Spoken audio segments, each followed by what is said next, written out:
ஆண்டவரும் அருமை இரட்சகருமாகிய இயேசு கிறிஸ்துவின் விலையேறப்பெற்ற நாமத்தினாலே இந்த வெள்ளிக்கிழமை மாலை பைபிள் ஸ்டடிக்கு வந்திருக்கின்ற உங்கள் யாவரையும் அன்போடு கூட வாழ்த்தி வரவேற்கின்றோம். ஆன்லைனிலும் பார்த்து கொண்டிருக்கிற உங்கள் யாவரையும் இயேசுவின் நாமத்தில் அன்போடு கூட வாழ்த்தி வரவேற்கின்றோம்.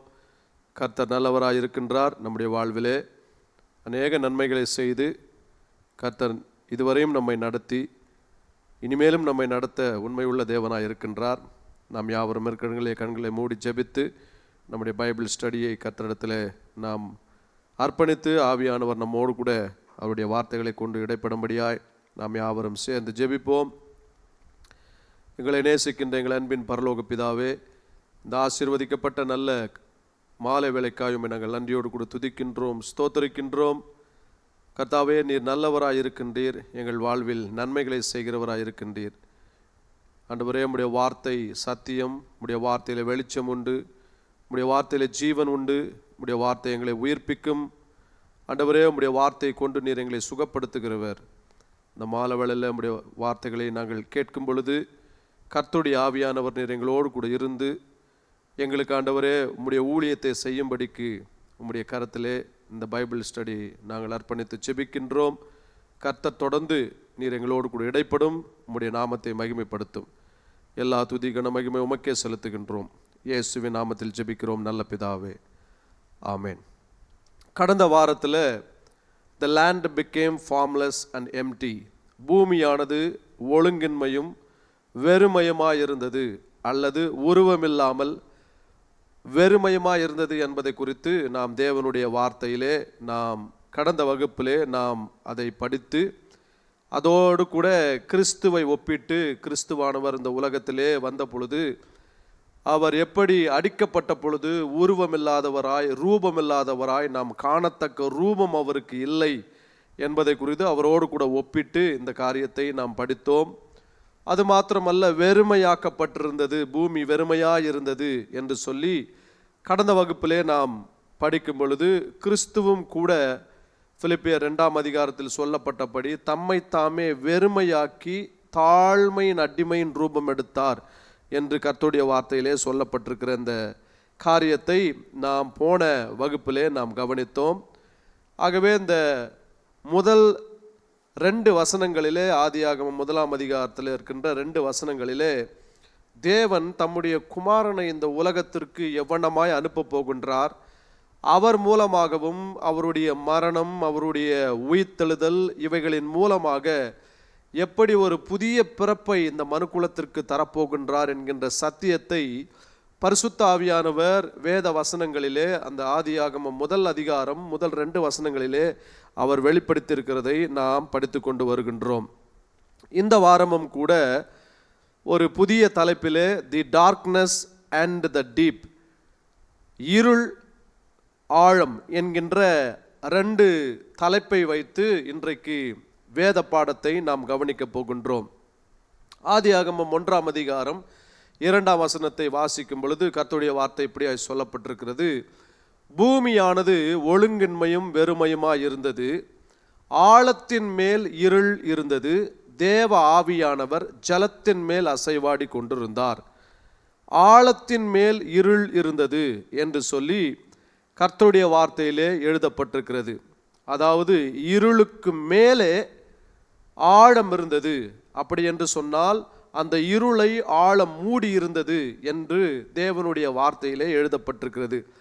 பரிசுத்த வேதாகமம் இந்த வார்த்தைகளை எழுதும் பொழுது இந்த வார்த்தைகளை மோசே எழுதியிருக்கின்றார். ஏனென்றால் 5 பஞ்சாகம புத்தகங்கள், ஆதியாகமம், யாத்திராகமம், லேவியராகமம், எண்ணாகமம், உபாகமம், இவைகள் மோசேயின் மூலமாய் எழுதப்பட்டது. மோசேவுக்கு ஆண்டவர் இந்த வார்த்தைகளை வெளிப்படுத்தி இந்த இருளை குறித்தும் ஆழத்தை குறித்தும் ஆண்டவர் இந்த வார்த்தைகளை எழுதும்படிக்கு மோசேவுக்கு ஆண்டவர் வெளிப்பாடுகளை கொடுக்கின்றார். இந்த மோசேவுக்கு இந்த ஆழத்தை குறித்தும் இருளை குறித்தும் நன்றாக ஒரு அறிவு அல்லது இதை நேரடியாக அவர் பார்த்தவர். ஏனென்று சொன்னால் இஸ்ரவேல் ஜனங்களை அவர் விடுதலை செய்து கொண்டு வரும் பொழுது அவர்கள் செங்கடலை சந்தித்தார்கள். செங்கடலை சந்திக்கும் பொழுது அந்த ஆழியின் அனுபவத்தை, ஆழத்தின் அனுபவத்தை மோசே கண்கூடா பார்க்கின்றார். அது மாத்திரமல்ல, இஸ்ரவேல் ஜனங்களை எகிப்திலிருந்து அவர் விடுதலை செய்யும் போது 10 வாதைகளை ஆண்டவர் மோசேயை கொண்டு எகிப்திலே செய்கின்றார். செய்யும் பொழுது 9வது வாதை அல்லது அந்த 10 வாதைகள் ஒன்று, 3 நாட்கள் பூமி முழுவதும் இருளடைந்தது, எகிப்து தேசம் முழுவதும் இருளடைந்திருந்தது என்கின்ற ஒரு அடையாளத்தை எகிப்துக்கு ஆண்டவர் செய்கின்றார். ஆகவே இது மோசே மூலமாய் கொண்டு செய்ததினாலே மோசேவுக்கு நன்றாக தெரியும் இருள் என்றால் என்ன, ஆழம் என்றால் என்ன என்று மோசேவுக்கு நன்றாக தெரியும். அதன் அடிப்படையிலே இந்த ஆதியாகமம் 1ஆம் அதிகாரம் 2ஆம் வசனத்தை அவர் எழுதும் பொழுது இந்த ஆழத்தை குறித்தும் இருளை குறித்தும் அவர் தெளிவாக எழுதுகின்றார். இந்த இருள் என்று சொன்னால் டார்க்னஸ், இதனுடைய எபிரேய வார்த்தை என்னவென்று சொன்னால் சொஷாக் என்கின்ற வார்த்தை.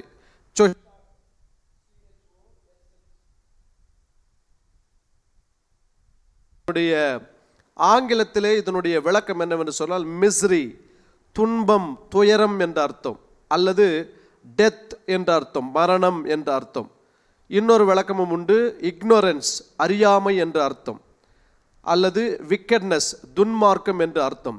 இருள் என்று சொன்னால் இந்த வார்த்தைக்கு இவ்வளவு அர்த்தங்கள் உண்டு. துன்பம், துயரம், மரணம், அறியாமை, துன்மார்க்கம், இப்படிப்பட்ட வார்த்தைகளை தான் இந்த இருள் சம்பந்தப்பட்டவைகளாய் காணப்படுகின்றது. ஒருவேளை இன்றைக்கு நான் சொன்ன இந்த அர்த்தத்தின்படி ஒருவேளை என் வாழ்க்கையில் ஒரு துன்பத்தையும் துயரத்தை நான் அனுபவித்து கொண்டிருக்கின்றேன், மரணமான சூழ்நிலையை நான் சந்தித்து கொண்டிருக்கின்றேன், என் வாழ்க்கையில் பலவிதமான அறியாமைகள் என்னை சுற்றி இருக்கின்றது, என்னுடைய வாழ்விலேயும் எனக்கு உறவினர்களாக இருக்கிறவருடைய வாழ்விலே சில துன்மார்க்கமான காரியங்கள் இருக்கிறது என்று சொல்லுவீர்கள் என்று சொன்னால், அன்றைக்கு ஆதியாகமம் 1:3 வெளிச்சத்தை கொண்டு இந்த இருளை நீக்கினவர் கர்த்தர் இன்றைக்கு இந்த வார்த்தையை கேட்டுக்கொண்டிருக்கின்ற உங்களுடைய வாழ்விலையும் கிறிஸ்துவனுடைய வெளிச்சத்தை அனுப்பி உங்கள் துக்கத்தை சந்தோஷமாக மாற்றப் போகின்றார்.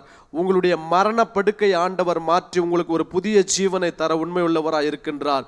உங்கள் அறியாமையை மாற்றி அவரை பற்றி அறிந்து கொண்டு நித்திய ஜீவனை பெற்றுக்கொள்ளுகின்ற ஒரு அனுபவத்தை கர்த்தர் உங்களுக்கு தருவாராக.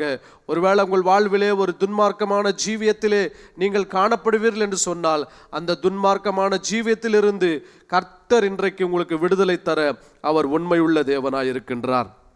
ஆகவே இருள் என்று சொன்னால் இவ்வளோ பெரிய அர்த்தங்களை அவைகள் உடையவைகளாக இருக்கின்றது. மோசே இந்த இருளை குறித்து நன்கு அறிந்து கொண்ட பிறகே இந்த வசனங்களை அவர் எழுதியிருக்கின்றார். ஆகவே இந்த ஆதியாகமம் 1ஆம் அதிகாரம் 2ஆம் வசனத்திலே ஆழத்தின் மேல் இருள் இருந்தது என்று எழுதப்பட்டிருக்கிற இந்த காரியத்தை நாம் தொடர்ந்து தியானிக்கும் பொழுது யாத்திராகமம் 10ஆம் அதிகாரம் அதனுடைய 21ஆம் வசனத்திலிருந்து 23ஆம் வசனம் வரைக்கும் வாசிக்கும் பொழுது கர்த்தருடைய வார்த்தை எப்படியா சொல்லுகின்றது. ஏனென்றால் மோசே இந்த புத்தகத்தை எழுதியிருக்கின்றார். ஆதியாகம புத்தகத்தையும் யாத்திராக புத்தகத்தையும் 5 புத்தகங்களை எழுதியிருக்கிறபடினால இருளை குறித்ததான ஒரு தெளிவான ஒரு புரிந்து கொள்ளுதல் அறிவு அவருக்கு உண்டு. அதன் அடிப்படையிலே ஆண்டவர் இந்த வார்த்தைகளை அவரோடு கூட பகிர்ந்து கொண்டிருக்கின்றார். யாத்திராகமம் 10ஆம் அதிகாரம் 21லிருந்து 23 வசனங்களை வாசிக்கும் பொழுது, அப்பொழுது கர்த்தர் மோசேயை நோக்கி, தடவி கொண்டிருக்கத்தக்கதான இருள் எகிப்து தேசத்தின் மேல் உண்டாகும்படிக்கு உன் கையை வானத்திற்கு நேராக நீட்டு என்றார். மோசே தன் கையை வானத்திற்கு நேராக நீட்டினான். அப்பொழுது எகிப்து தேசம் எங்கும் 3 நாள் மட்டும் காரிருள் உண்டாயிற்று. 23ஆம் வசனம், 3 நாள் மட்டும் ஒருவரை ஒருவர் காணவும் இல்லை, ஒருவரும் தம்மிடத்தை விட்டு எழுந்திருக்கவும் இல்லை.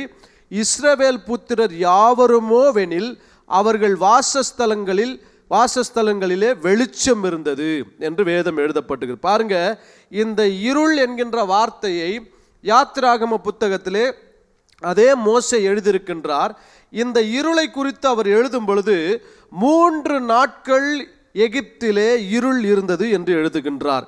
அந்த இருளிலே அவர்கள் ஒருவரையும் காணவில்லை. அப்ப இருள் என்று சொன்னா வெளிப்பாடு இல்லை என்ற அர்த்தம், வெளிச்சம் இல்லை என்று அர்த்தம். ஒருவரையும் பார்க்க முடியாது. அந்த 23ஆம் வசனத்துல ஒருவரும் தம்மிடத்தை விட்டு எழுந்திருக்கவும் இல்லை. அப்படின்னா ஒரு காரியத்தை ஒரு வேலை கூட செய்ய முடியாது, ஒரே இடத்துல அப்படியே உட்கார்ந்திருந்தார்கள். அப்படிதான் ஆதியாகமம் 1:2 கூட பூமியானது வெறுமையும் ஒழுங்கின்மையுமாய் இருந்தது, ஆழத்தின் மேல் இருள் இருந்தது என்று சொன்னால் பூமியானது ஒரே இடத்துல ஒன்றையும் பார்க்க முடியாம அதிலிருந்து ஜீவன் புறப்பட முடியாத ஒரு சூழ்நிலைக்குள் இருந்தது. அப்படிப்பட்ட சூழ்நிலையில் இருந்த பூமியை தான் ஆண்டவர் இருளை விட்டு பிரித்து எடுத்து அந்த பூமியிலே புதிய ஜீவன்கள் உண்டாகும்படிக்கு வெளிச்சத்தை கொண்டு ஆவியானவர் அந்த பூமியிலிருந்து புதிய சிருஷ்டிப்புகளை ஆண்டவர் பிறப்பிக்கின்றார். இந்த யாத்திராகமம் வாசிக்கப்பட்ட இந்த 10ஆம் அதிகாரத்திலே கர்த்தருடைய வார்த்தையில் முக்கியமான வார்த்தைகள் என்னவென்று சொன்னால் 3 நாட்கள் இருள் இருந்தது என்று எழுதுகின்றார். இஸ்ரவேலருடைய வாசஸ்தலங்களில் வெளிச்சம் இருந்தது என்று எழுதுகின்றார். இந்த 2 வசனங்களை வாசிக்கும் பொழுது ஆதியாகமம் 1ஆம் அதிகாரம் 2-3 வசனங்களை வாசிக்கும் பொழுது அங்கே இருள் இருந்தது, அதற்கு பின்பதாக வெளிச்சம் இருந்தது என்று கர்த்தருடைய வார்த்தையில் வாசிக்கின்றோம். இங்கே யாத்திராகம புத்தகம் 10ஆம் அதிகாரத்தில் வாசிக்கும் பொழுது 10ஆம் அதிகாரம் 23ஆம் வசனத்தில் முதல் எகிப்துக்கு இருளை குறித்து எழுதுகின்றார். அதற்கு பின்பதாக இஸ்ரவேலருக்கு வெளிச்சம் வந்தது, வெளிச்சம் பிரகாசித்தது, அவனுடைய வாசஸ்தலங்களிலே வெளிச்சம் இருந்தது என்று எழுதுகின்றார். இங்கேயும் இருள் வெளிச்சம் என்று எழுதுகின்றார், ஆதியாகம புத்தகத்திலையும் இருள் வெளிச்சம் என்று எழுதுகின்றார். பாருங்க, நமக்கு தான் இருள் என்று சொன்னா பயம், ஆனா கடவுளுக்கு இருள் என்று சொன்னா பயம் கிடையாது. ஏன்னா அவர் ஒளியா இருக்கிறார், அவரிடத்தில் எவ்வளவேனும் இருள் இல்லை என்று வேதம் சொல்லப்பட்டிருக்கிறது. ஆகவே அவருக்கு இருள் என்பது ஒரு பிரச்சனையே கிடையாது. மனுஷனுக்கு தான் இருள் என்றால் ஒரு பிரச்சனை. ஆனால் இருள் என்று சொன்னால் அதை ஒரு பாவமான சூழ்நிலையாக நாம் எண்ணிக்கொள்ளுகின்றோம். ஆனால் தேவனுக்கு இருள் என்று சொன்னால் அது ஒன்றுமே கிடையாது. ஏனென்று சொன்னால் இருளில் இருந்தும் கர்த்தர் புதிய காரியங்களை சிருஷ்டிக்கிறவராய் இருக்கின்றார். ஆகவே தான் ஒரு தாயினுடைய வயிற்றிலே ஒரு குழந்தை இருக்கும் பொழுது அது 10 மாதங்கள் இருளான சூழ்நிலையில் இருக்கின்றது. அதற்கு பின்பதாக தான் 10 நாட்கள் கழித்த பின்பு 10 மாதங்கள் கழித்த பின்பதாக அது பூமிக்கு வந்து வெளிச்சத்தை காண்பது போல இந்த பூமியானதும் அந்த ஆழத்திலே இருளிலே இருந்தது. அந்த இருளுக்குள் இருந்த பூமியை ஆண்டவர் வெளிச்சத்திற்கு கொண்டு வந்து அந்த பூமியானது முதல் வெளிச்சத்தை பார்க்கிறது. வெளிச்சத்தை பார்த்த உடனே அதற்குள்ளாக ஜீவனுள்ள காரியங்கள் நடைபெறுகின்றது. ஒருவேளை இந்த மாலை வேளையில் கர்த்தருடைய வார்த்தையை கேட்டுக்கொண்டிருக்கிற உங்களுடைய வாழ்வில் கூட, பாஸ்டர் என் வாழ்வில் கூட இப்படிப்பட்ட ஒரு இருளான சூழலை நான் கடந்து போய் கொண்டிருக்கிறேன் என்று சொல்லுவீர்கள் என்று சொன்னால், உங்கள் இருளை வெளிச்சமாக்குகின்ற ஒரு கர்த்தர் உண்டு. உங்கள் இருளை கர்த்தர் மாற்றி உங்கள் வாழ்க்கையை பிரகாசிக்க பண்ணுகின்ற ஒரு கர்த்தர் உண்டு. ஏனென்று சொன்னார், அவர் உலகத்தில் வந்து எந்த மனுஷனையும் பிரகாசிக்க பண்ணுகிற மெய்யான ஒளியா இருக்கின்றார். அன்றைக்கு எகிப்தில் இருக்கிற மக்களுக்கு இருள், ஆனால் இஸ்ரவேலருக்கோ வெளிச்சம் உண்டானது. அதே போலதான் இன்றைக்கு இந்த உலகத்திலே கர்த்தர் நம்மை வெளிச்சமாக வைத்திருக்கின்றார். இருள் போன்ற சூழ்நிலைகள் இந்த உலகத்தில் இருந்தாலும் கர்த்தர் நம்மை வெளிச்சமாய் வைத்திருக்கின்றார். மற்றவர்களுக்கு ஆண்டவர் உடன்படிக்கையாகவும் ஒளியாகவும் ஜாதிகளுக்கு ஒளியாக கர்த்தர் நம்மை வைத்திருக்கின்றார். இந்த புத்தகத்தில் யாத்திராகமம் 10ஆம் அதிகாரத்தில் ஆவியானவர் பாருங்க எவ்வளோ அழகா எழுதி வச்சிருக்கிறாருங்க. 3 நாட்கள் மட்டும் ஒருவரை ஒருவர் காணவும் இல்லை என்ற வார்த்தையை அங்கே ஆவியானவர் எழுதி வச்சிருக்கிறார். இயேசு கிறிஸ்து மரிக்கும் பொழுது அல்லது அவர் ஜீவனை விட்ட பொழுது 3 மணி நேரம் காரிருள் பூமியை மூடியது என்று எழுதப்பட்டிருக்கிறது. அதற்கு பின்பதாக இயேசு கிறிஸ்து கல்லறையில் வைக்கப்பட்டார். 3 நாட்கள் அவரை பார்க்க முடியவில்லை. இங்கே எகிப்தில் 3 நாட்களும் ஒருவரை ஒருவர் காண முடியல. காரணம், இருள் இருந்தது. இப்போ இயேசு கிறிஸ்து ஜீவனை விட்டதுனால, அவர் மரித்ததினாலே பூமியில் ஒரு பெரிய காரிருள் 3 மணி நேரம் வந்தது. அதற்கு பின்பதாக அவர் கல்லறையில் வைக்கப்பட்டார். 3 நாட்கள் கல்லறையில் இருந்தார். 3ஆம் நாள் அவர் உயிரோடு கூட எழுந்தார். அந்த எழுகின்ற நேரம் வரைக்கும் ஒருவரை ஒருவர் காணவும் இல்லை, ஒருவரை ஒருவர் தம்மிடத்தை விட்டு எழுந்திருக்கவும் இல்லை என்று எழுதப்பட்டிருக்கிறது. இது என்ன சம்பவத்தை நமக்கு ஞாபகப்படுத்துகிறதுனா, இயேசு மரித்து அடக்கம் பண்ணப்பட்ட உடனே 11 சீஷர்கள் ஒரு பூட்டப்பட்ட கதவிற்குள்ளே வெளிச்சமில்லாத ஒரு இடத்திலே இருளிலே உட்கார்ந்து மறைந்து கொண்டு தன்னுடைய வாழ்க்கையில் ஒருவரையும் ஒருவர் காணவும் இல்லை, ஒரு இடத்தை விட்டு ஒரு இடத்தை அவர்கள் அசையவும் இல்லை. அப்படிப்பட்ட சூழ்நிலையில் இருந்த பொழுது 3ஆம் நாள் இயேசு உயிரோடு கூட எழுந்து வெளிச்சமாய் பிரகாசமாய் பூட்டப்பட்ட கதவுக்குள்ளே சென்று அந்த 11 அப்போஸ்தலர்களை கண்டு கர்த்தர் அவர்களை பார்த்து உங்களுக்கு சமாதானம் என்று சொன்னார், உங்களுக்கு வெளிச்சம் என்று சொன்னார். சொன்ன உடனே அவருடைய வாழ்க்கையில் இருந்த இருதயத்தில் இருந்த அந்த இருளான பயங்கள் நீங்கினது. அதிலே ஒரு அப்போஸ்தலன் தோமா மறுபடியும் இயேசு கிறிஸ்துவை சந்தித்து அவர் இந்த இந்தியாவுக்கு அனுப்பப்பட்டு தேவனுடைய சுவிசேஷத்தை பிரசங்கிக்கிறவராயிருந்தார். ஆகவே 3 நாட்கள் என்று எழுதப்பட்டிருக்கிறது. இந்த 3 நாட்கள் இயேசு கிறிஸ்துவனுடைய மரணத்தோடு கூட சம்பந்தப்பட்ட காரியமாகவும் அவர் உயிரோடு கூட எழுந்து நமக்கு விடுதலை கொடுப்பதையும் இந்த வார்த்தையானது நமக்கு ஞாபகப்படுத்துகின்றது. 3 நாட்கள் இருள் இருந்தது. அதற்கு பின்பதாக இஸ்ரவேல் மக்களுக்கு வெளிச்சத்தில் விடுதலை உண்டானது. இயேசு 3 நாட்கள் கல்லறையில் இருந்தார். அவர் உயிரோடு கூட எழுந்த பின்பதாக பாவத்தில் இருந்தோ, நரகத்தில் இருந்தோ, ஆக்கினை தீர்ப்பில் இருந்தோ கர்த்தர் நம்மை விடுதலை செய்தவராய் இருக்கின்றார். இப்போ இந்த இருள் என்று சொன்னால் மத்தேயு 8:12 வாசிக்கும் பொழுது கர்த்தருடைய வார்த்தை இப்படியே சொல்லப்பட்டு, இருள் என்று சொன்னால் அழுகை, பற்கடிப்பு என்று சொல்லப்பட்டிருக்கிறது. அவர் நாசரேத்தை விட்டு செபுலோன் நப்தலி 4:8 மத்தேயு 8:12 இருள் என்று சொன்னால் அழுகை, பற்கடிப்பு என்று கர்த்தருடைய வார்த்தை சொல்லப்பட்டிருக்குது. அப்போ இருளில் என்ன இருக்குன்னா அழுகை இருக்கோ, பற்கடிப்பு இருக்கோ, அங்கலாய்ப்பு இருக்கோ. ஆகவே ஒருவேளை உங்கள் வாழ்க்கையில் கூட இப்படிப்பட்ட ஒரு சூழ்நிலை, என் வாழ்க்கை அழுகையின் பள்ளத்தாக்குக்குள்ளே நான் சென்று கொண்டிருக்கிறேன், என் வாழ்க்கை அங்கலாய்ப்பாக இருக்கிறது. பாருங்கள், ராஜ்யத்தின் புத்திரரோ புறம்பான இருளிலே தள்ளப்படுவார்கள். இங்கே இருள் என்கின்ற வார்த்தையை இயேசு கிறிஸ்துவும் பயன்படுத்துகின்றார். அங்கே இருளில் என்ன இருக்கும் என்று சொன்னால் அழுகையும் பற்கடிப்பு என்று சொன்னால் அங்கலாய்ப்பு.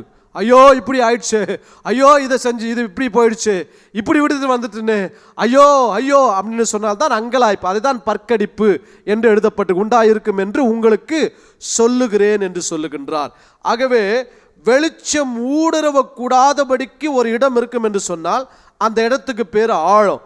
அந்த ஆழத்திலே தான் என்ன இருந்ததுன்னா இருள் இருந்தது. பாருங்க, இருளுக்கு மேல ஆழத்தின் மேல் இருள் இருந்தது என்று கர்த்தருடைய வார்த்தை சொல்லப்பட்டிருக்கு. இந்த ஆழமோ இருளும் ஒன்றை ஒன்று சேர்ந்து இருக்கிறதாகவே காணப்படுகிறது. ஒரு மனுஷன் இருளில் இருப்பான் என்று சொன்னால் அந்த இருளானது அவனை ஆழத்திற்குள்ளே கொண்டு சென்று அவன் ஆழத்திலே அழிந்து போகும்படிக்கு, இல்லை அந்த ஆழத்திலிருந்து வெளியே வரக்கூடாதபடிக்கு, மீட்டெழாதபடிக்கு கொண்டு போவது தான் இந்த இருள்.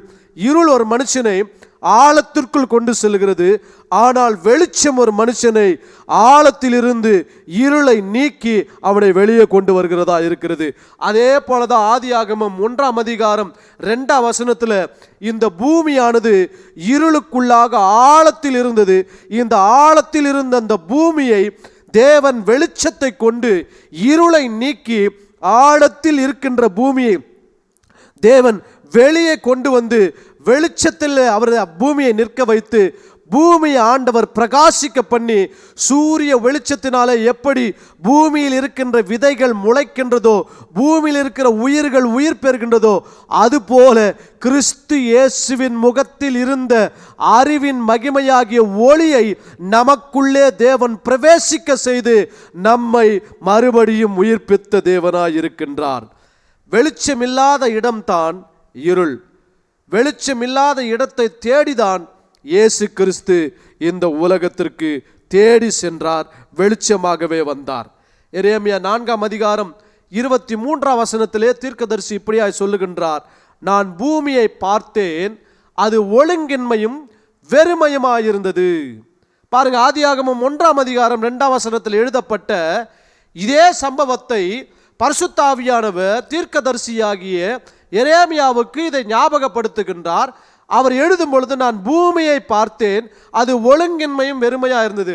அவர் எப்படின்னா பூமியை எரேமியா தீர்க்கதரிசி பார்க்கல, ஆனால் கிறிஸ்து பார்த்ததை எரேமியா தீர்க்கதரிசி மூலமாய் வெளிப்பாடாய் எழுதுகின்றார். இயேசு கிறிஸ்து பூமியை பார்த்தாருங்க, அது ஒழுங்கின்மையும் வெறுமையுமாய் இருக்கிறது என்று கண்ட உடனே வெளிச்சமாய் பிரகாசித்து அந்த ஒழுங்கின்மையையும் வெறுமையும் மாற்றினார். ஒருவேளை உங்க வாழ்க்கையில கூட, பாஸ்டர் என் வாழ்க்கையில் அப்படிப்பட்ட ஒரு ஒழுங்கின்மை வெறுமையை நான் அனுபவிக்கிறேன் என்று சொன்னா, நீங்க வெளிச்சத்தை கூப்பிட வேண்டும் அவசியம் கிடையாது. உங்களை வெளிச்சம் தேடி வருகின்றதா இருக்கிறது. ஆனால் தான் இயேசு கிறிஸ்து சொன்னார், இழந்து போனதை தேடவும் ரட்சிக்கவுமே மனுஷகுமாரன் பூமிக்கு வந்தார் என்று வேதம் சொல்லுகின்றது. அதே எரேமியாவில் பார்த்தீங்கன்னா அதே வசனத்தை வாசிக்கும் பொழுது, வானங்களை பார்த்தேன், அவைகளுக்கு ஒளி இல்லாதிருந்தது என்று எழுதுகின்றார். அப்போ வானங்களில் ஆண்டவர் பல நட்சத்திரங்களை, சூரியனை, சந்திரனை இவைகளெல்லாம் 4ஆம் நாள் தான் சிருஷ்டித்தார். ஆனால் 4ஆம் நாளுக்கு முன்பதாக முதல் நாளிலேயே வெளிச்சம் உண்டாக கடவுது என்று தேவன் சொல்லியிருக்கின்றார். வருகிற நாட்களிலே அந்த 1ஆம் அதிகாரம் ஆதியாகமம் 1:3 அதை குறித்து நாம் டீட்டெயிலாக படிக்க போகின்றோம். பாருங்க, தேவன் இந்த பூமியை பார்த்த பொழுது ஒழுங்கின்மையும் வெறுமையுமா இருந்தது. அதற்கு பின்பதாக வானத்தை பார்க்கிறாரு, வானத்திலே ஒளி இல்லாதிருந்தது. ஆனால் வெளிச்சம் உண்டாக கடவது என்று சொன்ன உடனே வானத்திற்கு வெளிச்சம் வந்தது. பூமியினுடைய ஒழுங்கின்மையும் வெறுமையும் மாறியது. அதை எதை காண்பிக்கிறது? கிறிஸ்துவாகிய வெளிச்சம் நமக்குள்ளே வரும் பொழுது நம்முடைய ஒழுங்கின்மையை மாற்றி, வெறுமையை மாற்றி, நம்முடைய வாழ்க்கையில வெளிச்சமாய் அவர் வந்து நம்மையே பிரகாசிக்க பண்ணுகின்ற தேவனாய் இருக்கின்றார். இயேசு கிறிஸ்து இந்த உலகத்திற்கு வந்த பொழுது அவர் வெளிச்சமாக வந்தார். ஏசாயா 9ஆம் அதிகாரம் 2ஆம் வசனத்திலே கர்த்தருடைய வார்த்தை இப்படியே சொல்லுகின்றது, இருளில் நடக்கின்ற ஜனங்கள் பெரிய வெளிச்சத்தை கண்டார்கள். இருளில் யாராலும் நடக்க முடியாது, ஏனென்றால் வழி தெரியாது. ஆனால் இங்கே இருளில் நடக்கிற ஜனங்கள் பெரிய வெளிச்சத்தை கண்டார்கள். அப்படின்னா என்னன்னா, மனுஷருடைய வாழ்க்கை இருளுக்குள்ளாகவே இருக்கிறது என்று அர்த்தம். மரண இருளின் தேசத்திலே குடியிருக்கிறவர்கள் மேல் வெளிச்சம் பிரகாசித்தது. நல்லா கவனிக்கணுங்க. ஏற்கனவே நான் சொன்ன எபிரேய வார்த்தை ஜொஷாக் என்று சொன்னா டெத் என்ற அர்த்தம், மரணம் என்ற அர்த்தம். இந்த ஏசாயா தீர்க்கதரிசன புத்தகத்தில் மரணம் என்கின்ற வார்த்தையை பயன்படுத்தும் பொழுது இருள் என்கின்ற வார்த்தையை கர்த்தருடைய ஆவியானவர் அதோடு கூட சேர்க்கின்றார். சங்கீதம் 23 சொல்லும் பொழுது, நான் மரண இருளின் பள்ளத்தாக்கிலே நடந்தாலும் பொல்லாப்புக்கு பயப்படேன், தேவரீர் என்னோடு கூட இருக்கிறீர், உமது கோலும் உமது தடியும் என்னை தேற்றும் என்று சொல்லுகின்றார். இந்த இருள் எங்கெங்கெல்லாம் வருகிறதோ அங்கே மரணத்தோடு கூட வருகின்ற சம்பவங்களை பரிசுத்த ஆவியானவர் சேர்க்கின்றார். பழைய ஏற்பாட்டில் இஸ்ரவேல் ஜனங்கள் மரணத்தின் அனுபவங்களை சந்தித்தார்கள், இருள் போன்ற அனுபவங்களை சந்தித்தார்கள். அவர்களுடைய வாழ்க்கையை ஆண்டவர் விடுதலையாக்கி வெளிச்சத்தை கொண்டு வந்தார். இங்கே புதிய ஏற்பாட்டில் இருளில் இருக்கின்ற ஜனங்கள் பெரிய வெளிச்சத்தை கண்டார்கள். மரண இருள், அந்த இருளை எதை குறிப்பிட்டு சொல்லுகிறார் என்று சொன்னால், மரண இருளின் தேசத்திலே குடியிருந்தவர்கள். அப்படின்னா மரணம் என்று சொன்னால் ஜீவன் போவது மாத்திரம் மரணம் அல்லங்க, வியாதி ஒரு மரணத்தின் கூறா இருக்கிறது, பலவீனம் ஒரு மரணத்தின் கூறா இருக்கின்றது, சாபம், வறுமை இவைகளெல்லாம் மனுஷனுடைய வாழ்க்கையில மரணத்தை கொண்டு வருகிறது. ஏன் மனுஷன் தன் ஜீவனை முடித்துக் கொள்ளுகின்றான்? வறுமையினால முடிச்சு கொள்றான், பண கஷ்டம், இப்படிப்பட்ட காரியத்தில் குடும்பத்தில் சமாதானம் இல்லாம, வேலை இல்லாம, இப்படிப்பட்ட காரியங்களில் தான் பிள்ளைகளை படிக்க வைக்க முடியல, சரியான வேலை இல்லை, இப்படிப்பட்ட காரியங்கள் மனுஷனுடைய வாழ்க்கையில இருள் போல வரும் பொழுது அவன் எடுக்கின்ற முடிவு மரணத்துக்கு நேராய் செல்லுகின்றான். இந்த இருள் ஒரு மனுஷனை மரணத்துக்கு நேராய் செல்லுகின்றது. இப்படிப்பட்ட ஜனங்களை தேடிதான் வெளிச்சமாகிய கிறிஸ்து இந்த உலகத்திற்கு வந்து மரண இருளில் இருக்கிறவர்களுக்கு வெளிச்சத்தை ஆண்டவர் காண்பித்தார். அதைத்தான் புதிய ஏற்பாட்டில் மத்தேயு எழுதுகின்றார். மத்தேயு 4ஆம் அதிகாரம் 13ஆம் வசனத்திலிருந்து 15ஆம் வசனம் வரைக்கும் வாசிக்கும் பொழுது, நாசரேத்தை விட்டு செபுலோன் நப்தலி என்னும் நாடுகளின் எல்லைகளில் இருக்கும் கடற்கரைக்கு அருகான கப்பர்நகுமிலே வந்து வாசம் பண்ணினார். அடுத்த வசனம், கடற்கரை அருகிலும் யோர்தானுக்கு அப்புறத்திலும் உள்ள செபுலோன் நாடும் நப்தலி நாடும் ஆகிய புறஜாதியாருடைய கலிலேயாவிலே இருளில் இருக்கும் ஜனங்கள் பெரிய வெளிச்சத்தை கண்டார்கள். மரண இருளின் திசையில் இருக்கிறவர்களுக்கு வெளிச்சம் உதித்தது என்று எழுதுகின்றார். ஏசாயா எழுதின அந்த சம்பவத்தை மறுபடியும் மத்தேயு அதை ஞாபகப்படுத்தி எழுதுகின்றார். அப்போ இருள் என்று சொன்னால் மரணம், வெளிச்சம் என்று சொன்னால் ஜீவன். ஆதியாகமம் 1:2 பூமியின் மேலே மரணம் இருந்தது. அந்த மரணத்தை தேவன் பார்த்த உடனே வெளிச்சத்தை அனுப்பி மரணத்தை நீக்கினார். இந்த உலகத்திலே மரணத்தின் பிடியில் இருந்த ஜனங்களை தேவன் பார்த்த உடனே தம்முடைய குமாரனை வெளிச்சமாக இந்த உலகத்திற்கு அனுப்பி மரணத்திலிருந்து அவர்களை விடுதலையாக்கினது மாத்திரமல்ல, ஜீவனை கொடுத்தவராய் இருக்கின்றார். அதைத்தான் ரோமர் 8ஆம் அதிகாரம் 1-2 வசனங்களிலே வாசிக்க முடியும். ஆனபடியினாலே கிறிஸ்து இயேசுக்குட்பட்டவர்களாய் இருக்கிறவர்களுக்கு ஆக்கினை தீர்ப்பு இல்லை. ஏனென்று சொன்னால் கிறிஸ்து இயேசுவினுடைய ஆவியின் பிரமாணம் என்னை பாவம், மரணம் என்பவைகளினுடைய பிரமாணத்திலிருந்து என்னை விடுதலையாக்கிட்டு. பாவம், மரணம் என்பது ஒரு பிரமாணம். அந்த பிரமாணத்தை இயேசு கிறிஸ்து இந்த உலகத்திற்கு வரும்பொழுது பாவத்தை தன் பேரில் ஏற்றுக்கொண்டு மரணத்தை தன் பேரில் ஏற்றுக்கொண்டபடினாலே அவரை விசுவாசிக்கிறவர்களுக்கு அந்த பாவம், மரணம் என்கின்ற பிரமாணத்திலிருந்து விடுதலை தந்து ஜீவனுடைய பிரமாணமாகிய பரிசுத்த ஆவியானவரை அவர்களுக்குள் வைத்து கர்த்தர் அவர்களை ஆசீர்வதிக்கின்ற தேவனாய் இருக்கின்றார். அதே லூக்கா எழுதுகின்றார். லூக்கா 1ஆம் அதிகாரம் 78ஆம் வசனத்திலே அந்தகாரத்திலும் மரண இருளிலும் உட்கார்ந்திருக்கிறவர்களுக்கு வெளிச்சம் தரவும். இப்போ எங்கெங்கெல்லாம் அந்தகாரம், இருள் என்கின்ற வார்த்தையை புதிய ஏற்பாட்டிலையும் பழைய ஏற்பாட்டிலேயும் தீர்க்கதரிசிகளும் அப்போஸ்தலர்களும் எழுதுகின்றார்களோ அங்கே எதை குறித்து எழுதுகிறார்கள் என்று சொன்னால் மரணத்தை குறித்து எழுதுகின்றார்கள். ஆதியாகமம் 1ஆம் அதிகாரம் 2ஆம் வசனத்தில் ஆழத்தின் மேல் இருள் இருந்தது அப்படி என்று சொன்னால் மரணம் இருந்தது, அதற்கு மேலே இருள் இருந்தது. அப்போ ஒருவர் மரித்து போவார் என்று சொன்னால் அவர் வெளிச்சத்தை பார்க்க முடியாது. வெளிச்சத்தை பார்க்க முடியாதவரை எங்கே கொண்டு போய் வைப்பார்கள் என்று சொன்னால் ஒரு குழியை தோண்டி அந்த ஆழத்திற்குள்ளாக வைப்பார்கள். இதுதான் ஆதியாகமம் 1ஆம் அதிகாரம் 2ஆம் வசனத்திலும் இருந்தது. ஆனால் அப்படிப்பட்ட சூழலில் இருந்த பூமியை மீட்கும்படிக்கு பரிசுத்த ஆவியானவர் வெளிச்சத்தை இந்த உலகத்திற்கு கொண்டு வந்தார். மனுஷனுடைய வாழ்க்கையும் கூட பாவத்திலே, இருளிலே மரித்து அவன் மண்ணுக்குள் இருளிலே புதைந்திருந்தான். அவனை உயிரோடு கூட எழுப்பும்படிக்கு பரிசுத்த ஆவியானவர் வெளிச்சத்தை மரியாளுடைய கற்பத்திலே கற்பம் தரித்து இந்த உலகத்திற்கு வெளிச்சமாய் கொண்டு வந்தார். இவைகள் எல்லாவற்றையும் பரிசுத்த ஆவியானவர் அப்போஸ்தலர்களை கொண்டு எழுதும் பொழுது 1 பேதுரு 2ஆம் அதிகாரம் 9ஆம் வசனம், இது எல்லாருக்கும் மனப்பாடமா தெரிந்த வசனம். நீங்களோ உங்களை அந்தகாரத்தினின்று தம்முடைய ஆச்சரியமான ஒளியினிடத்திற்கு வரவழைத்தவருடைய புண்ணியங்களை அறிவிக்கும்படி என்று எழுதுகின்றார். ஆதியாகமம் 1:2 அந்தகார இருளில் இருந்த பூமியை ஆண்டவர் வெளிச்சத்திற்கு கொண்டு வந்த பின்பதாக அந்த பூமிக்குள்ளாக புதிய சிருஷ்டிப்புகளை ஆண்டவர் சிருஷ்டிக்கின்றார்.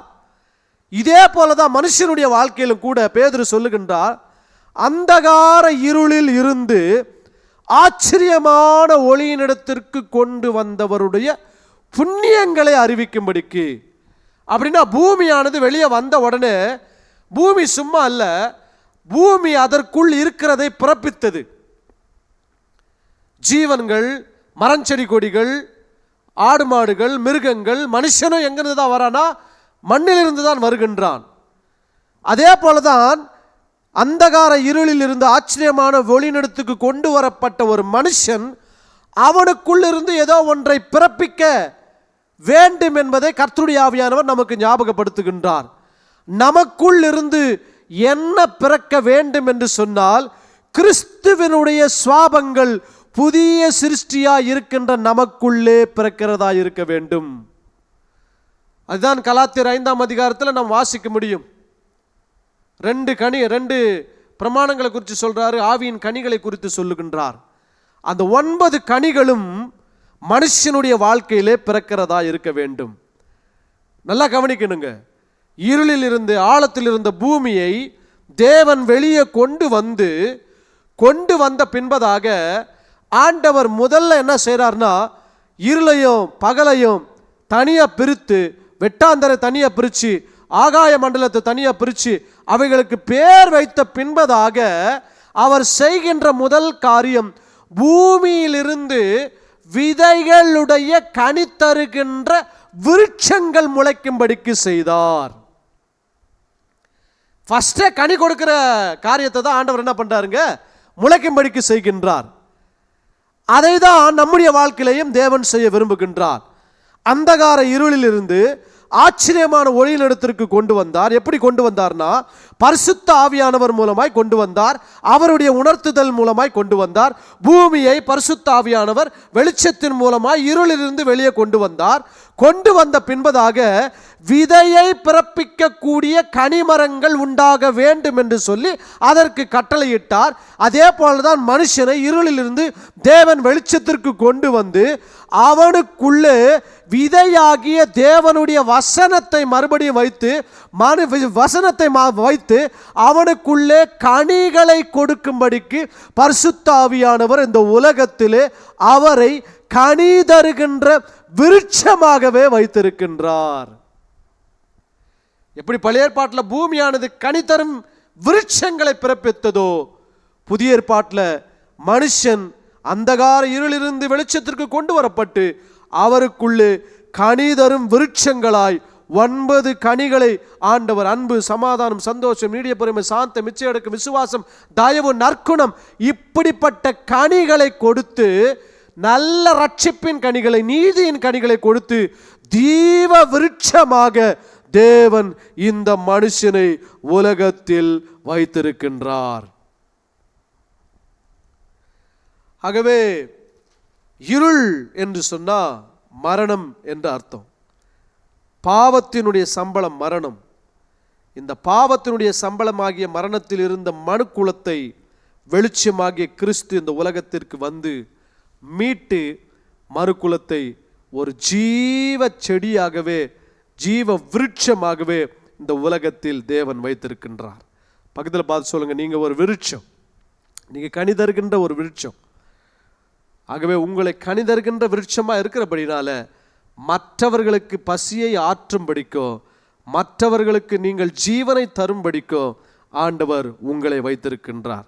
உதாரணமா, யாராவது ஒருவர் உடல்நிலை சரியில்லாமல் மருத்துவமனையில் அவர் அட்மிட் பண்ணப்பட்டிருப்பார்கள் என்று சொன்னால், அவரை சந்திக்க போகிறவர்கள் என்ன பண்ணுவாங்கன்னா, ஒரு ஆப்பிள் பழமோ அல்லது ஆரஞ்சு பழம், சாத்துக்குடி, திராட்சை, மாதுளம் பழம், இந்த பழங்களெல்லாம் என்ன பண்ணுவாங்க, எடுத்துகிட்டு போயிட்டு அவர்கிட்ட வைத்து, அவங்க என்ன தான் ஹாஸ்பிட்டலில் மெடிசன், அவங்க ஒருவேளை ஐசியூ வார்டில் கூட இருந்தாலும் கூட, ஆனால் போய் பார்க்குறவர்கள் என்ன பண்ணுவாங்க, கனியை தான் கொண்டு போய் என்ன பண்ணுவாங்க, காண்பித்து அவர்களை விசாரித்துட்டு வருவாங்க.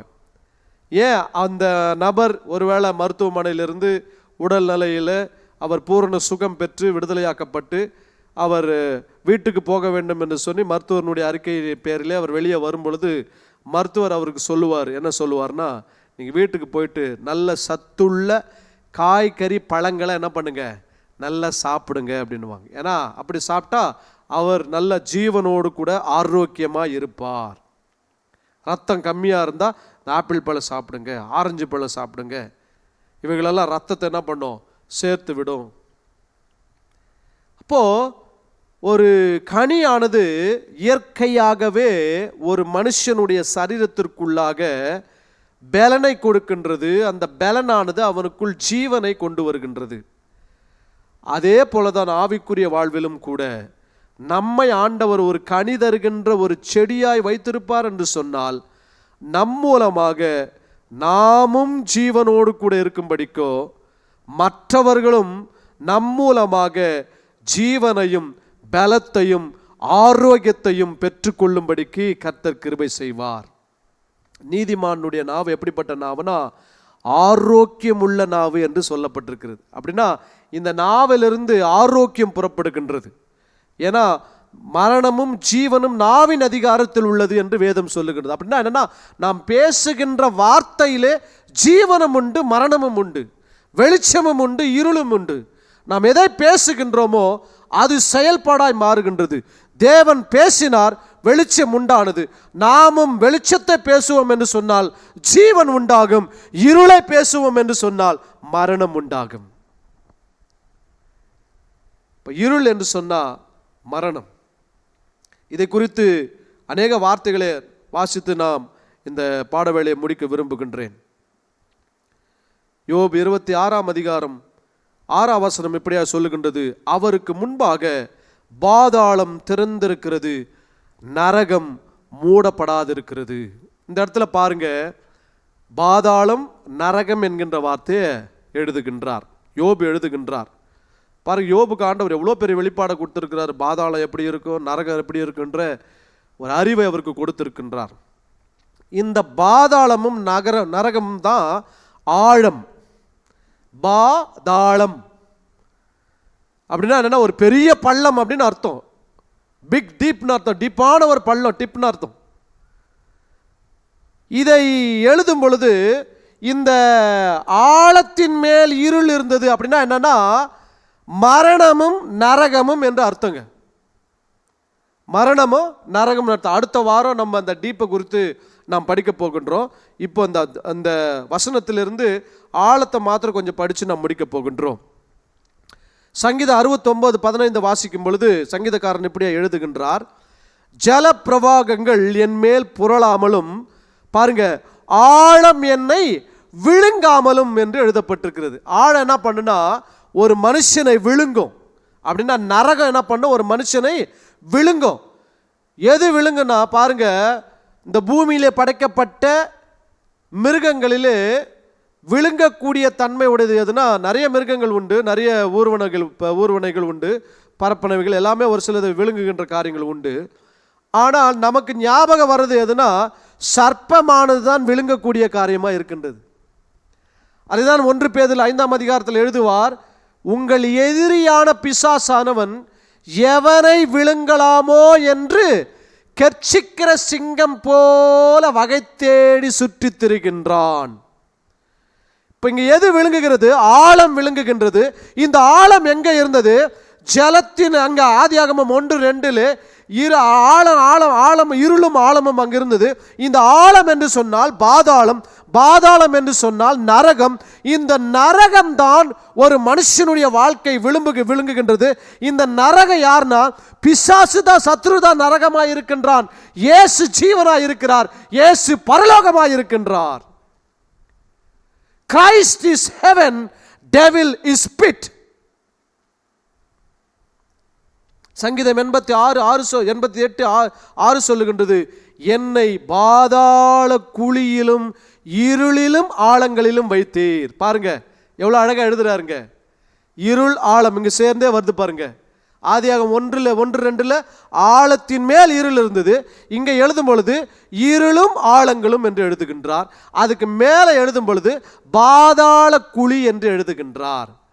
அப்போ நரகமும் இருள், அதாவது நரகம், மரணமோ நரகமும் பாதாளமோ ஒரு குழி. இந்த குழியிலிருந்து தான் பூமி ஆண்டவர் எப்படி கொண்டு வந்தாரோ அது போல நம்மையும் கொண்டு வர ஆண்டவர் உண்மையுள்ளவராக இருக்கின்றார். எப்படிப்பட்ட குழியில் இருந்தாலும் கர்த்தர் உங்களை தூக்க இந்த சாயங்காலத்தில் உங்களை தேடி வராருங்க. உங்கள் குடும்பத்தில் யாரெல்லாம் என்னென்ன குழியில் விழுந்திருக்கிறாங்களோ தெரியாது. ஆழமான படுகொலையில் நீங்கள் விழுந்திருந்தால் கர்த்தர் உங்கள் இருக்கின்ற இடத்திலே எவ்வளவு ஆழமாக இருந்தாலும் பரவாயில்லை, உங்களால் ஏறி வர முடியாது. எவ்வளவு ஆழத்திற்கு வந்து உங்களை தூக்கி எடுக்க உண்மையுள்ள இரட்சகராக இருக்கின்றார். 1 கொரிந்தியர் 15 அதிகாரம் 55 வரைக்கும் வாசிக்கும் பொழுது மரணம் பாதாளம் என்கின்ற வார்த்தையை மறுபடியும் எழுதுகின்றார். மரணமே உன் கூர் எங்கே, பாதாளமே உன் ஜெயம் எங்கே? மரணத்தின் கூர் பாவம், பாவத்தின் பலன் நியாயப்பிரமாணம். அடுத்த வசனம் வாசிக்கும் பொழுது 57 வாசிக்கும் போது நமக்கு ஜெயம் கொடுக்கின்ற கிறிஸ்துவுக்கு என்று எழுதுகின்றார். ஆகவே இந்த இருள் ஆழம் என்று சொன்னால் மரணம் பாதாளம். இந்த மரணத்தையும் பாதாளத்தையும் ஜெயித்தவர் இயேசு கிறிஸ்து. பூமியிலே ஆதியாகமம் 1-2 அதிகாரம் பூமியானது இருளிலும் பாதாளத்திலும் ஆழத்திலும் இருந்தது. அதை வெளியே கொண்டு வந்தார். அப்ப எப்படி? எது மூலமாய்? வெளிச்சத்தின் மூலமாய் அதை வெளிச்சத்திற்கு கொண்டு வந்தார். இது எதை காண்பிக்கிறது? தம்முடைய குமாரனாகிய இயேசு கிறிஸ்து மனுக்குலத்தின் பாவத்தை சுமந்து அவர் மரணத்திற்குள்ளாக சென்று, மரணத்திற்குள்ளாக மாத்திரமல்ல, அடக்கம் பண்ணப்பட்டு பாதாள பரியன்றும் சென்று நம்மை ஆண்டவர் மீட்டு கொண்டு வந்த தேவனாய் இருக்கின்றார். 2 வசனங்களை வாசித்து நாம் முடிக்க போகின்றோம். வெளிப்படுத்தல் 1 அதிகாரம் 18 வசனம். இயேசு கிறிஸ்து மரணத்திற்கும் பாதாளத்துக்கும் உள்ள திறவுகோலை உடையவராயிருக்கிறேன் என்று சொல்லுகின்றார். அன்னைக்கு மரணத்திற்கும் பாதாளத்துக்கும் ஒரு முடிவு எப்படி கட்டினார்னா, பரிசுத்த ஆவியானவரை கொண்டு வெளிச்சத்தின் மூலமாய் அதை பூமியை வெளியே கொண்டு வந்து, மரணத்தை விட்டோம், இருளை விட்டோம், ஆழத்தை விட்டும் பூமியை வெளியே கொண்டு வந்து வெளிச்சத்திற்கு முன்பதாய் நிறுத்தியது போல தம்முடைய குமாரனையும் கூட மரணத்தில் இருந்தோ பாதாளத்தில் இருந்தோ பரிசுத்த ஆவியினுடைய வல்லமையினாலே தேவன் வெளியே கொண்டு வந்து முன்பதாய் நிற்க வைத்தார். முன்பதாய் நிற்க வைக்கும் பொழுது எப்படி நிற்க வைத்தார் என்று சொன்னால், அந்த மரணத்திற்கும் பாதாளத்திற்கும் திறவுகோலை கையில் வைத்திருக்கிறார். அப்படி என்று சொன்னால் மரணத்தை ஜெயித்தவர் அவர்தான், பாதாளத்தை ஜெயித்தவர் அவர்தான். உலக சரித்திரத்திலே மரணத்தையும் பாதாளத்தையும் ஜெயித்தவர் இந்த உலகத்திலே ஒருவரும் இல்லை, எந்த தெய்வமும் இல்லை. இயேசு கிறிஸ்துவாகிய ஜீவனுள்ள தேவன் ஒருவர் மாத்திரமே மரணத்தையும் பாதாளத்தையும் ஜெயித்து அதனுடைய திறவுகோல்களை கைகளில் வைத்திருக்கிறவராய் காணப்படுகின்றார். அப்படி என்று சொன்னால் இனி அதற்கு அதிகாரம் இல்லை. மனுக்குலத்தின் பேரில் இனி அதற்கு அதிகாரம் இல்லை. ஏனென்று சொன்னால் மரணம் கிறிஸ்துவினிடத்தில் தோற்று போனது. பாதாளம் அவரை பிடித்து வைக்க முடியவில்லை. 3ஆம் நாள் பாதாளத்தில் இருந்து கர்த்தருடைய ஆவியானவர் அவரை ஏறி வர பண்ணி வெளிச்சமாக அவரை ஏறி வர செய்தார். வெளிப்படுத்தல் 20 அதிகாரம் 14 வசனம். அப்பொழுது மரணமும் பாதாளமும் அக்கினி கடலிலே தள்ளப்பட்டது. இது 2ஆம் மரணம் என்று எழுதப்பட்டிருக்கிறது. இருள் என்று சொன்னால் மரணம், ஆழம் என்று சொன்னால் பாதாளம்.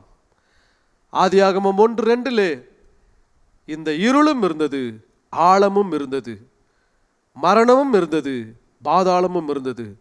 ஆனால் வெளிச்சமாகிய கிறிஸ்துவை இந்த உலகத்திற்கு அனுப்பி தேவன் மரணத்தையும் பாதாளத்தையும் பிரித்தார், பலனற்றதாய் செய்தார். அதே போல புதிய ஏற்பாட்டில் தம்முடைய குமாரனாகிய இயேசு கிறிஸ்துவை கொண்டு அவருடைய மரணத்தின் மூலமாக, அவருடைய உயிர்த்தெழுதலின் மூலமாக மரணத்தையும் பாதாளத்தையும் ஜெயித்து, பாருங்க, இந்த மரணமும் பாதாளமும் ஒரு நபர் மாதிரிங்க.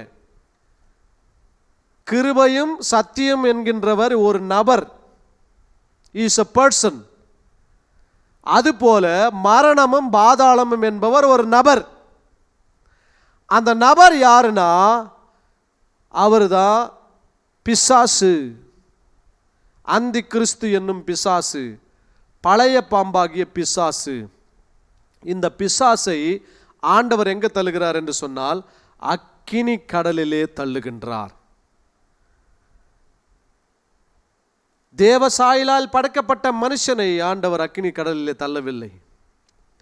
அந்த இருளில் இருந்தும் பாதாளத்தில் இருந்த அந்த மனுக்குலத்தை மீட்டு அந்த மரணத்தையும் நரகத்தையும் மனுஷனுடைய வாழ்க்கையிலே கொண்டு வர திட்டமிட்ட பிசாஸ் ஆகிய வஞ்சகன் ஆகிய பிசாசை ஆண்டவர் கடைசியிலே அந்த பாதாளத்திலே மரணத்தையும் பாதாளத்தையும் அக்கினி கடலிலே தள்ளினார். அதுதான் 2ஆம் மரணம். இயேசு கிறிஸ்துவுக்குள்பட்டவர்களாய் இருக்கிறவர்களுக்கு 2ஆம் மரணம் அவர்கள் பேரில் அதிகாரம் கிடையாது.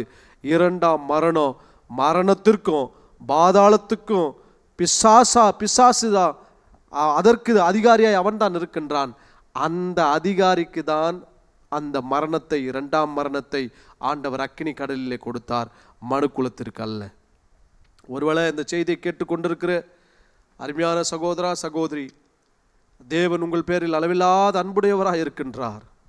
உங்களை மரணத்திலேயும் நித்திய ஆக்கினையிலேயும் நரகத்திலேயும் உங்களை விட்டுவிடாதபடிக்கு மனுக்குலத்தின் பேரில் அதிகமான அன்பு கூர்ந்தபடியினால அந்த மனுக்குலத்தை மீட்டு எடுக்கும்படிக்கு தம்முடைய சொந்த பிள்ளையாகி இயேசு கிறிஸ்துவை இந்த உலகத்திற்கு வெளிச்சமாக அனுப்பினார். அன்றைக்கு பூமியானது இருளிலும் ஆழத்திலும் சிக்கி இருந்தது. அந்த சிக்கியிருந்த பூமியை வெளியே கொண்டு வரும்படிக்கு பரிசுத்த ஆவியானவர் வெளிச்சத்தை கொண்டு எப்படி கிரியை செய்தாரோ அதுபோல ஆழத்திலே மரணத்திலேயும் பாதாளத்திலேயும் மனுஷன் பாவத்தினுடைய விளைவாய் அதற்குள்ளே சிக்கி கொண்டிருந்தான்.